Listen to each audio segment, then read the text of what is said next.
peptide bond and protein. So it is also called as peptide linkage. Proteins are known to break down into peptides in stomach under the influence of enzymes. Pepsin being one of them, which is secreted by stomach. Polypeptides are further broken down to alpha amino acids.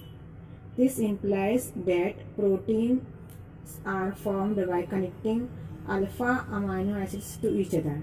The bond that connects alpha amino acids to each other is called peptide bond. Bond that connect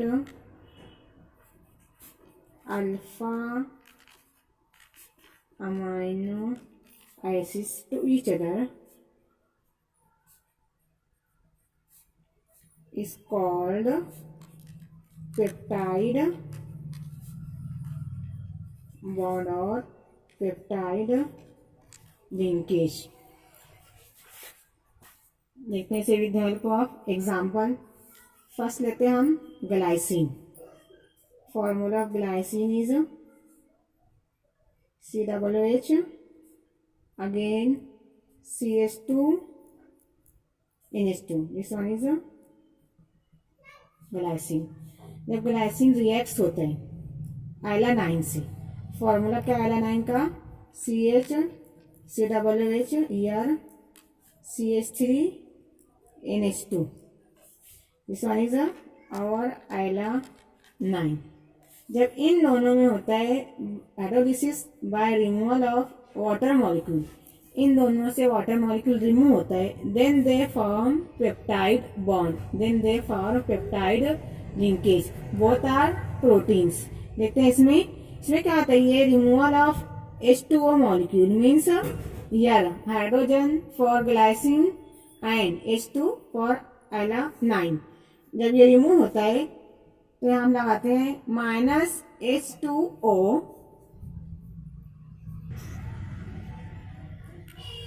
if we take 2 alpha monosaccharide. Sorry, if we take 2 alpha amino acids, first one glycine, formula CH2COOH NH2, then combines or reacts with alanine, then by removal of water molecule, they form a dipeptide. This one is a glycyl alanine. देखते किस तरह बनता है. Removal of water molecule, here एक bond form होता है CO again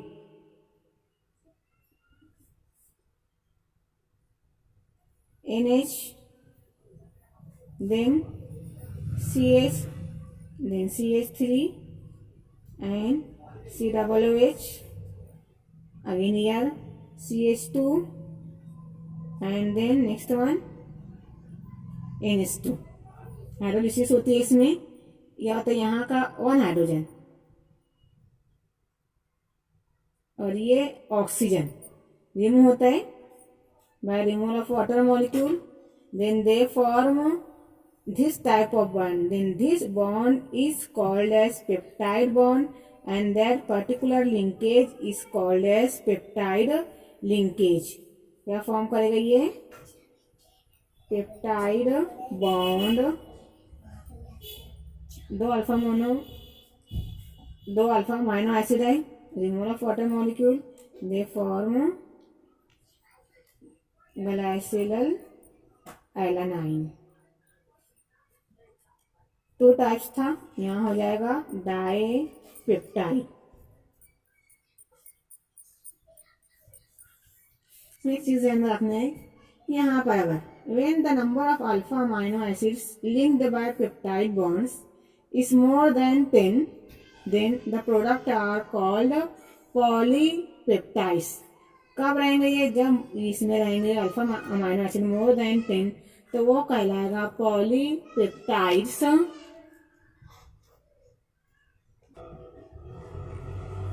We know that the 2 ends of a polypeptide chain of protein are not identical.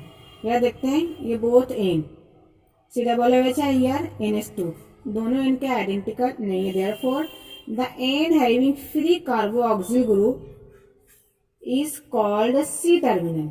इसे हम क्या कहें, कार्बोक्सिल ग्रुप को C terminal.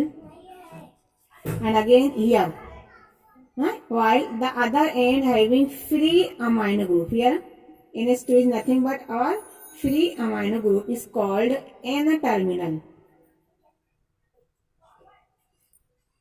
Then in the dipeptide, दो है अल्फा अमीनो एसिड से बना है, in the dipeptide glycine alanine glycine residue is N terminal and here alanine is C terminal, form करता है हमारा dipeptide.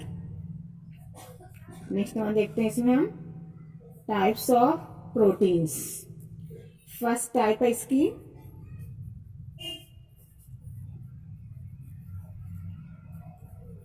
Number 1 globular protein,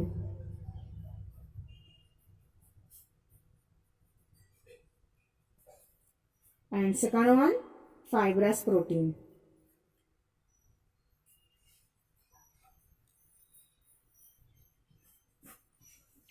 globular इससे हम समझ सकते हैं जो रहता है ये molecules of globular protein have spherical in shape,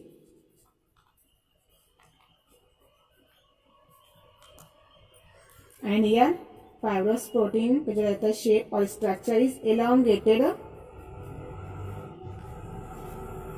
rod like structure, rod like shape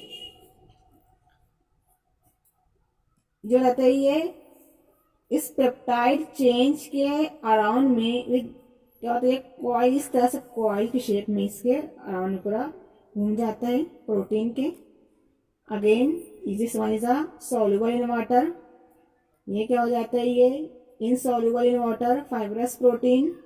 इसके एग्जांपल हम ले सकते हैं, इंसुलिन ले सकते हैं इसके एग्जांपल। अगेन एक एल्ब्यूमिन ले सकते हैं। अगेन प्रोटीन इन पल्सेस, जो दाल में रहती है प्रोटीन उससे भी ले सकते हैं, जो एग में रहता है प्रोटीन उससे ले सकते हैं। Again next one fibrous protein हम लेते हैं, ये फाइब्रस प्रोटीन हमारे प्रेजेंट रहता है हेयर में, बाल में, हमारे नाखून में रहता है और फूल और कपड़ों में रहता है। बाल में, नाखून में, कपड़ों में रहता है ये अंडे में प्रेजेंट रहता है। अगेन दालों में रहता है। अगेन अल्ब्यूमिन होता है, लेग्यूमिलिन होता है। इस बेसिस पे हम देख सकते हैं types of protein globular as well as fibrous protein. Structure of protein में देख सकते हैं हम structure of proteins. Proteins are responsible for a variety of functions in organisms. Proteins of hair, muscles, skin give shape to the structure, while enzymes are proteins which catalyze physiological reactions. These diverse functions of the proteins can be understood by studying the four-level structure of proteins, namely primary, secondary, tertiary and quaternary structure of proteins. First one देखते हैं इसमें primary structure of protein.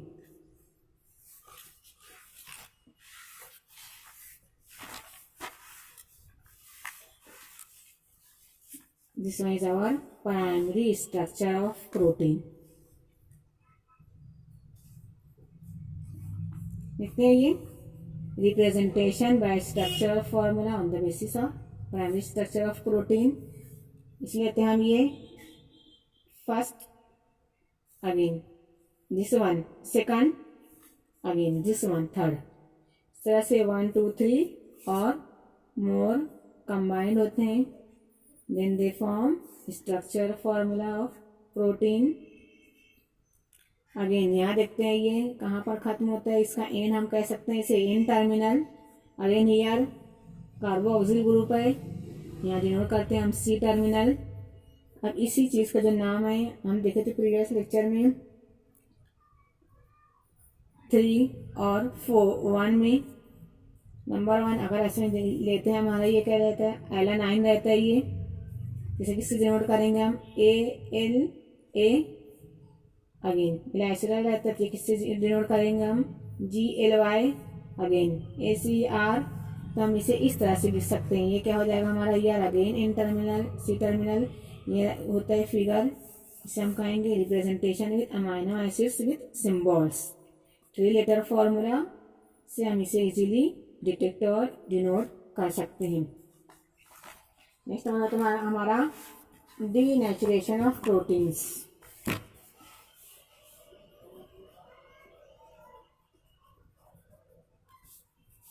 Of proteins, ये क्या होता है, ये the process by which the molecular shape of protein changes without breaking the amide or peptide bonds that from the primary structure, results in disturbing the secondary, tertiary or quaternary structure of proteins. This causes change in properties of protein and the biological activity is often lost. क्या करेगा ये, biological activity is often lost कर देगा इसे denaturation of protein में। तो primary secondary tertiary से जो रिएक्टिव लिंकेज प्रोटीन का, अगर ये with the help of peptide linkage होता है तो ये हमें कॉज सकता है, ये हमें इस चीज़ को लॉस्ट कर सकता है उसकी बायोलॉजिकल एक्टिविटी को। नेक्स्ट टॉपिक हमारा enzymes.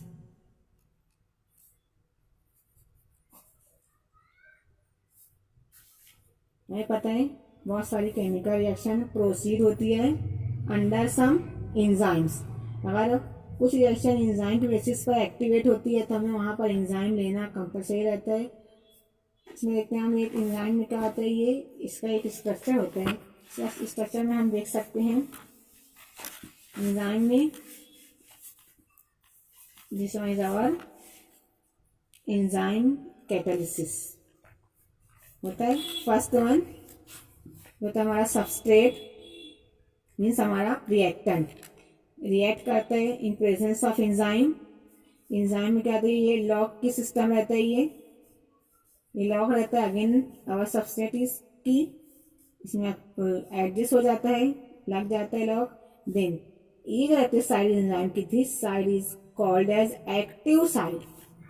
Again chemical reaction proceed होती है, देन दे फॉर्म, ये पूरा स्ट्रक्चर कराता है enzyme substrate complex. Again reaction complete होती है, कंप्लीट होने के बाद क्या हो जाता है, हमें हमारा प्रोडक्ट प्रोड्यूस हो जा रहा है एंड देन और एंजाइम एज इट इज। इसके बाद हमारा एंजाइम फर्स्ट रिएक्ट होता है फर्स्ट स्टेप में, बट लास्ट स्टेप में जब प्रोडक्ट प्रोड्यूस होता है उस वक्त हमारा एंजाइम एज इट इज बाहर निकल जाता है, मीन्स रिमूव हो जाता है। ये होता है हमारा एंजाइम कैटालिसिस। इसी चीज़ में हमें एक चीज़ को ध्यान देना है कि जब ये एंजाइम कैटालिसिस होते हैं तो उसमें अगर लेते हैं हम examples of industrial applications of enzyme catalysis में, फर्स्ट वन लेते हैं हम conversion of glucose to sweet tasting fructose. इस वक्त हम यूज करेंगे आइसोमेरेज, ये एंजाइम है किसके लिए, conversion of glucose to fructose के लिए। जब हम इसे कन्वर्ट करेंगे with help of this isomerase तो उसी वक्त इसका टेस्ट क्या आ जाएगा, स्वीट टेस्ट होगा।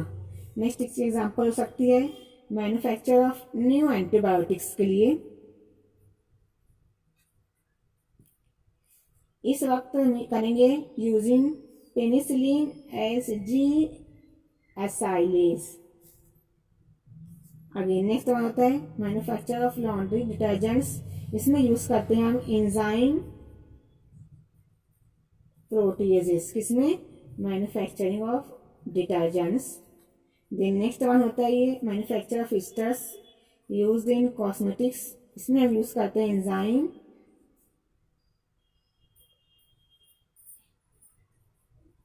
इसे आता है इंजीनियर एंजाइम्स, इसमें यूज किया जाता है कॉस्मेटिक्स के प्रोडक्शन के लिए। और आता है there are 2 types of nucleic acids. तो हमारा नेक्स्ट टॉपिक है न्यूक्लिक एसिड। 2 टाइप्स होता है हमारा, first one RNA, next one DNA। ये होता है राइबोन्यूक्लिक एसिड अगेन ये होता है डीऑक्सी राइबो न्यूक्लिक एसिड। इसी बेसिस पे हम देखते हैं न्यूक्लियोटाइड्स।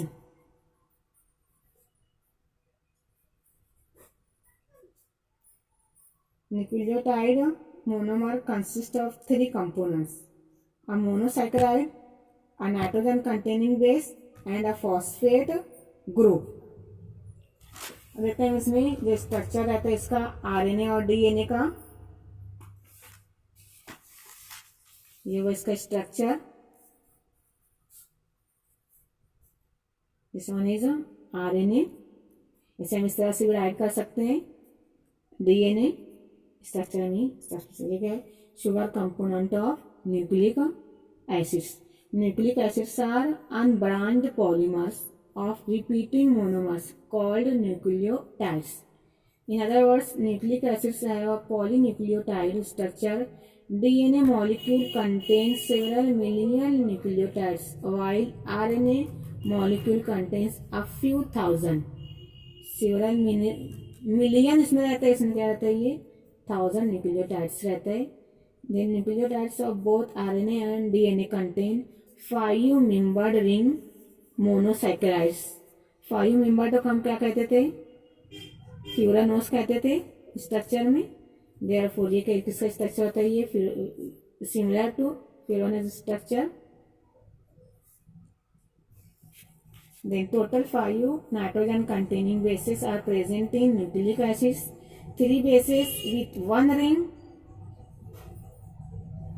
हो सकता है, ये cytosine, uracil and thymine again are derived from the parent compounds pyrimidine.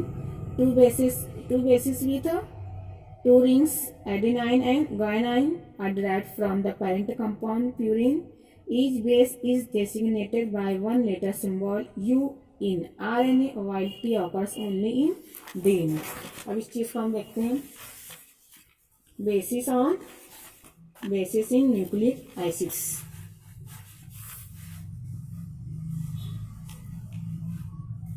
ये हमारा स्ट्रक्चर फर्स्ट, ये पिरामिडीन, ये हमारा होता है पेरेंट कंपाउंड। चेंज होता है ये साइटोसिन, डिनोट करेंगे capital C, then uracil capital U, thymine T. Then लेते हैं सेकंड कंपाउंड, पेरेंट कंपाउंड होता है प्यूरिन, इसमें होता है adenine and second one guanine. Basis in nucleic acids.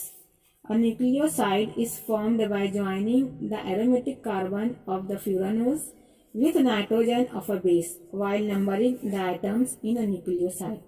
Then primes are used for furanose numbering the distinguish them from the atoms of the base.